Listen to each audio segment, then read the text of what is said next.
Hello students, कैसे हैं आप सब लोग। उम्मीद करती हूँ सब अच्छे होंगे और स्वस्थ होंगे। मैं Meena Rana ICT virtual class में आपका स्वागत करती हूँ। स्टूडेंट्स, हम पढ़ रहे हैं क्लास 6 की हिंदी और मल्हार बुक से हमने प्रीवियस लेक्चर में पढ़ा था चैप्टर मेरी माँ। राम प्रसाद बिस्मिल के आत्मकथा का एक अंश ये है जिसमें उन्होंने अपनी माता के समर्पण की व्याख्या की है कि किस तरह से उनके जीवन में उनकी माता का क्या महत्व रहा है। और आज हम इसी चैप्टर के प्रश्न उत्तर करेंगे। तो चलिए चलते हैं स्मार्ट बोर्ड पर। तो चलिए, प्रीवियस लेक्चर में हम इस चैप्टर को पढ़ चुके हैं। चैप्टर का नाम था मेरी माँ और हमने जैसा कि पढ़ा कि राम प्रसाद बिस्मिल ने जेल में अपनी आत्मकथा लिखी थी। उसी का एक अंश हम यहाँ पर पढ़ रहे थे जिसमें उन्होंने अपनी माता के अपने जीवन में महत्व को बताया कि किस तरह से उनकी माता ने उनको उनके अध्ययन के लिए, उनके जीवन में आगे बढ़ने के लिए कैसे उन्होंने देशभक्ति का काम किया। अपनी माता के सहयोग से उनकी माता ने उनको जो है इस पथ पर आगे जाने के लिए अग्रसर किया, हमेशा उनको मोटिवेट किया, उनको प्रेरणा दी कि वो जो है अपने जो उन्होंने प्रतिज्ञा की है उस पर वो दृढ़ता से रहें और देशभक्ति में वो कभी भी पीछे ना हटें। तो यही जो है हम पाठ पढ़ चुके हैं और अब हम इसी पाठ के प्रश्न उत्तर करेंगे। तो कुछ प्रश्न है आपके पाठ से। तो चलिए, पाठ से प्रश्न है मेरी समझ से। नीचे दिए गए प्रश्नों का सटीक उत्तर कौन सा है, उसके सामने आपको तारा बनाना है। यानी कि एक प्रश्न के आपको 4 विकल्प दिए गए हैं और जो सही विकल्प है उस विकल्प पर आपने क्या करना है, तारा बनाना है, जिसको आप स्टार कहते हैं। तो चलिएगा, किंतु यह इच्छा पूर्ण होती नहीं दिखाई देती है। बिस्मिल को अपनी किस इच्छा के पूर्ण न होने की आशंका थी। तो जब राम प्रसाद बिस्मिल जेल में अपनी आत्मकथा लिख रहे थे और उन्हें फांसी की सजा दी गई थी, तो वो चाहते थे कि अपनी माता की सेवा करें। उनके जो त्याग उन्होंने अपनी पुत्र के लिए किया है वो भी उनकी सेवा करें। तो आइए पहले हम इनके कुछ विकल्प देख लेते हैं।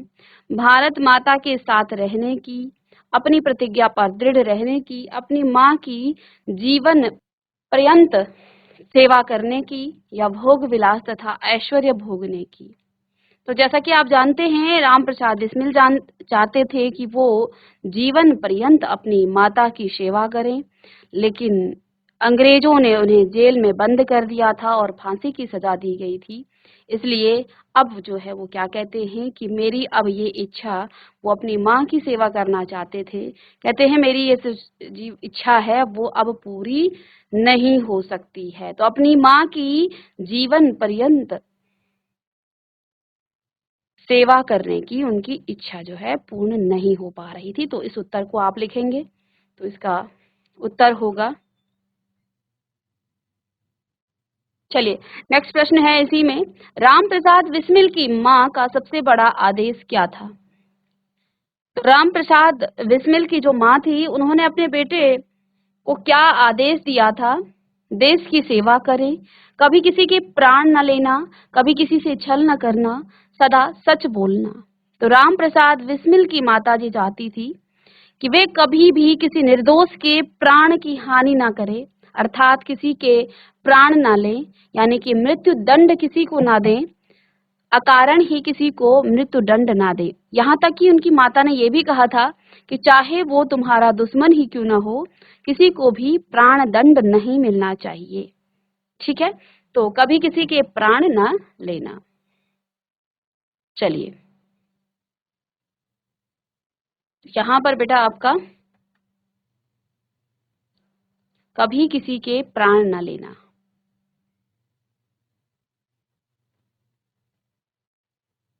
चलिए, अब यहाँ मल्हार बुक में आपके सभी प्रश्नों के एक ही समान जो है यहाँ पर पैटर्न बनाया गया है।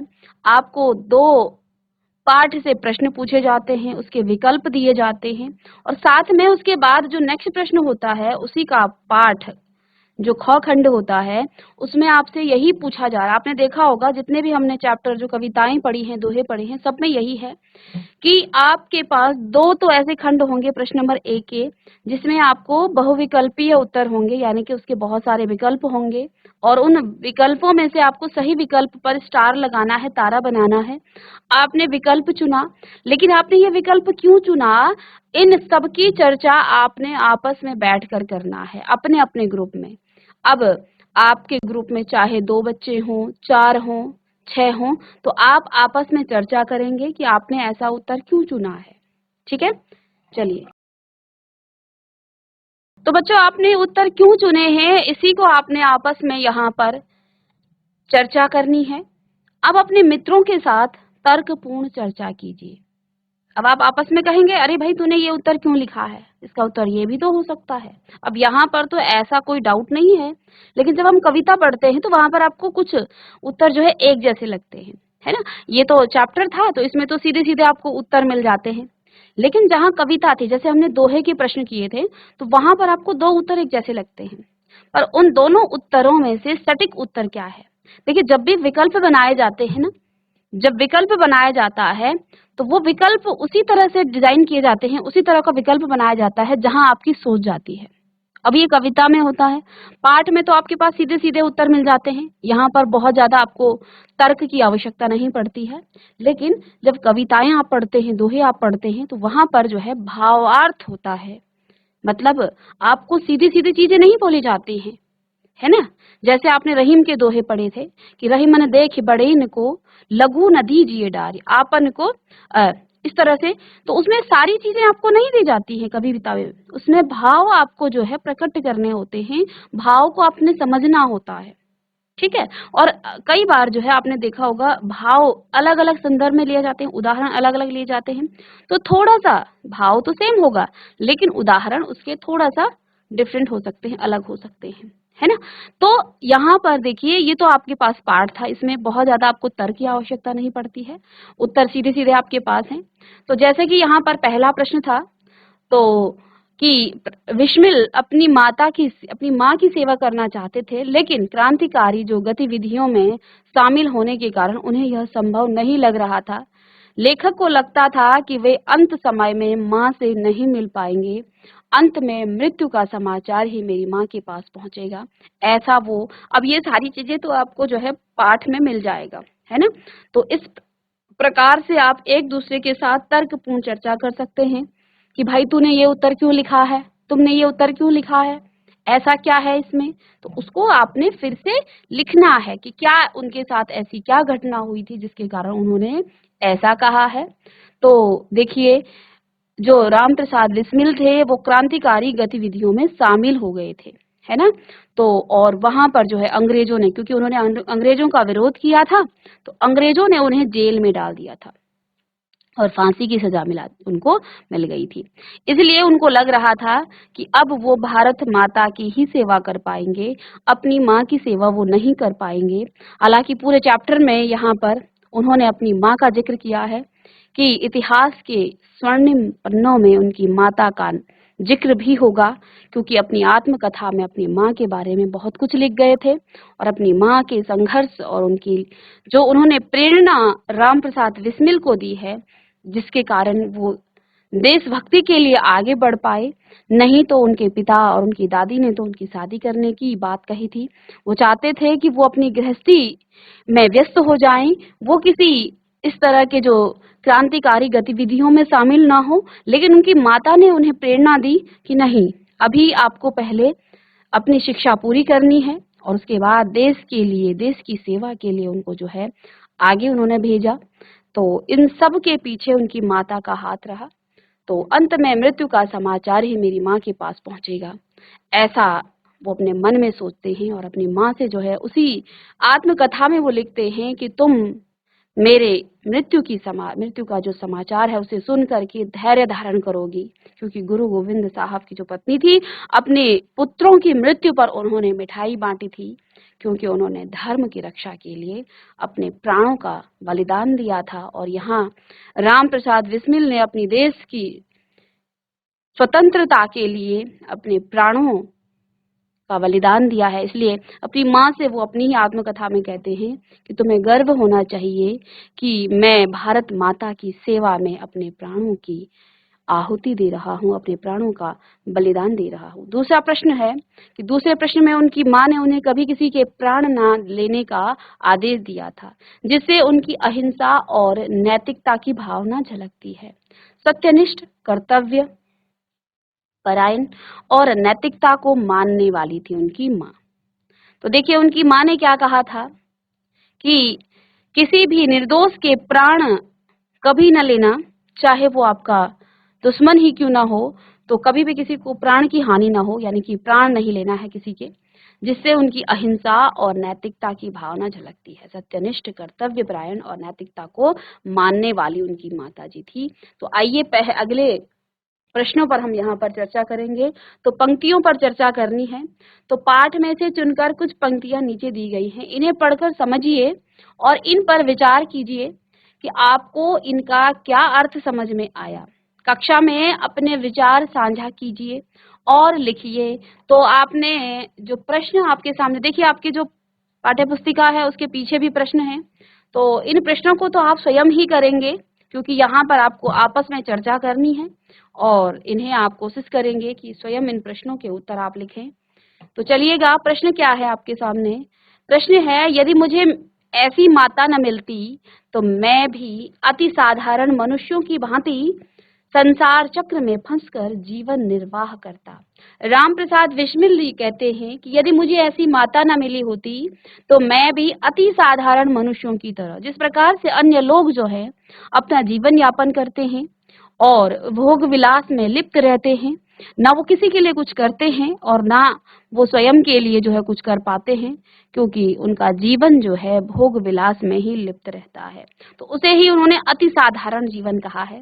और जब हम किसी के लिए कुछ कर पाते हैं, अपने देश के लिए, धर्म की रक्षा के लिए, तो हमारा जीवन जो है फिर सफल हो जाता है।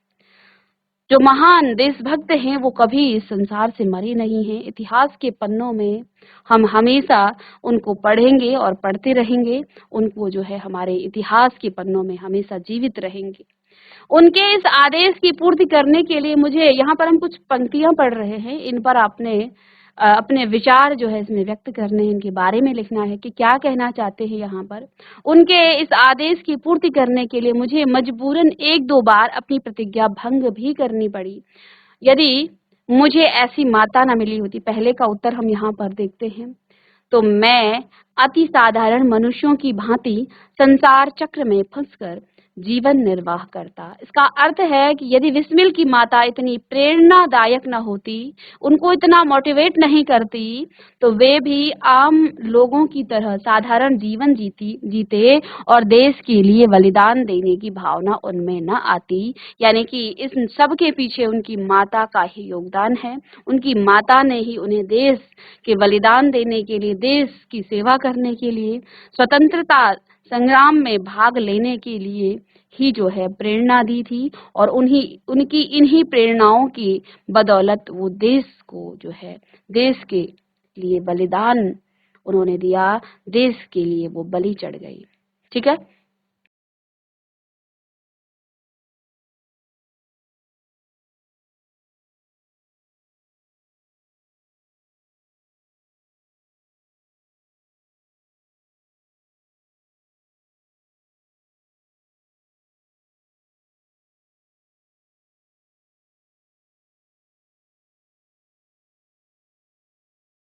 चलिएगा, इसी में नेक्स्ट प्रश्न है, उनके इस आदेश की पूर्ति करने के लिए मुझे मजबूरन एक दो बार अपनी प्रतिज्ञा भंग भी करनी पड़ी थी। इसका अर्थ यह है कि उनकी माँ ने उन्हें किसी के प्राण न लेने का आदेश दिया था, लेकिन क्रांतिकारी संघर्ष में परिस्थितियां ऐसी आई कि उन्हें अपनी प्रतिज्ञा तोड़नी पड़ी। तो जहां पर क्रांति होती है तो वहां पर जो है कई बार जो है ऐसी हिंसा हो ही जाती है। ठीक है। तो इसलिए जो है कहते हैं कि कई बार जो है मुझे एक दो बार अपनी इस प्रतिज्ञा को जो है तोड़नी भी पड़ी। चलिए, अब आपको मिलान करना है। पाठ में से चुनकर कुछ शब्द नीचे दिए गए हैं। अपने समूह में इन पर चर्चा कीजिए और इन्हें इनके सही अर्थ या संदर्भ से मिलाइए। इसके लिए आप शब्दकोश, इंटरनेट, पुस्तकालय और अपने शिक्षकों की सहायता ले सकते हैं। तो देखिए यहाँ पर जैसे आपके पास क्या है,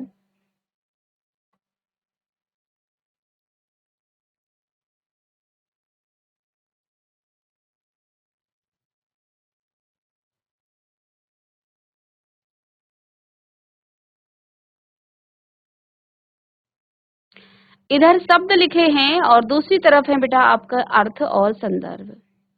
तो देखिए देवनागरी, आर्य समाज, मैजिनी, गुरु गोविंद सिंह, ठीक है।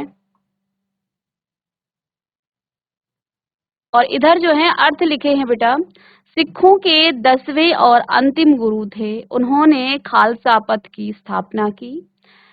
इटली के गुप्त राष्ट्रवादी दल का सेनापति इटली का मसीहा था जिसने लोगों को एक सूत्र में बांधा।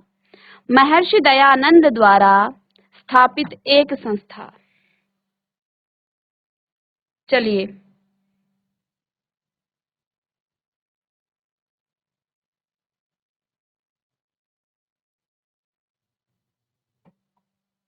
तो शब्द लिखेंगे और दूसरी तरफ बेटा आप लिखेंगे अर्थ।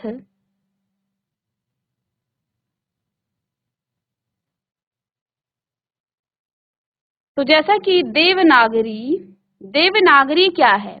देवनागरी बेटा एक लिपि है।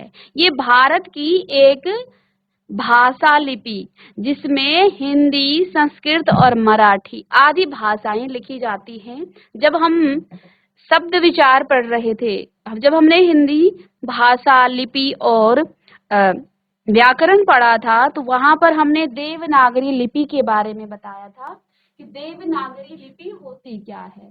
तो देवनागरी बेटा एक लिपि है जो भारत की एक भाषा लिपि है। देवनागरी एक लिपि है जो भारत की क्या है, एक भाषा लिपि है जिसमें हिंदी, संस्कृत और मराठी आदि भाषाएं लिखी जाती हैं। तो हमारी जो हिंदी भाषा है, संस्कृत भाषा है, ये देवनागरी लिपि में लिखी जाती है।